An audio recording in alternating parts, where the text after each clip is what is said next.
Hi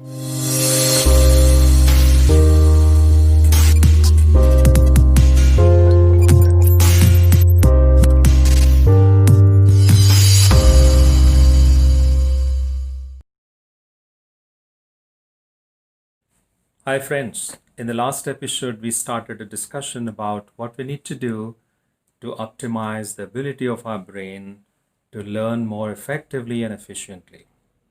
If you remember, I mentioned last time that there are 5 actions that we need to take to optimize the ability of our brain to learn more effectively and efficiently. We discussed one of these 5 actions in the last episode. The action that we discussed last time was exercising your brain or stretching your brain. Today, let's talk about another action. The recommendation or the action that I would recommend for all of you is to avoid multitasking if you really want to optimize the ability of your brain to learn effectively and efficiently. Well, multitasking is a myth. Actually, effective multitasking is an oxymoron. There's nothing called an effective multitasking. In fact, our brains have not been wired to do multitasking. They just can't do that. They're not good at it. Maybe sometimes we may be able to perform 2 lower order tasks at the same time, but we can never perform 2 higher order tasks at the same time.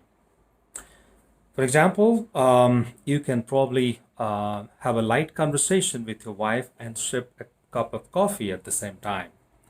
These are 2 low order tasks, but you cannot run a meeting and read a book at the same time. These are 2 high order tasks.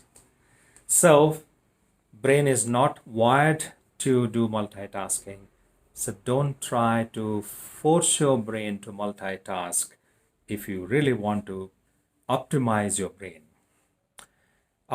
Working memory is part of our brain which allows us to focus on a task. For example, it allows us to focus on listening, speaking, reading a book, etc. This working memory also works with the long-term memory and retrieves information from the long-term memory. Long-term memory is part of the brain where we store information, specific information. Now, if you're trying to multitask, this is going to lead to an overload in our working memory. The working memory will have to switch from one task to another, and it will also have to switch back and forth between it itself and the long-term memory, and it's actually going to lead to an overload. It's going to render your brain ineffective for some time. It's going to be loss of energy and time. So don't attempt multitasking. Especially don't attempt to do 2 high order tasks at the same time. If you really want to make your brain sharp, agile, effective, and efficient. Great. So that's another action that we discussed today as part of this episode. In the next episode, we'll talk about yet another action that we need to take to optimize our brain. Till then, good luck, take care, see you soon.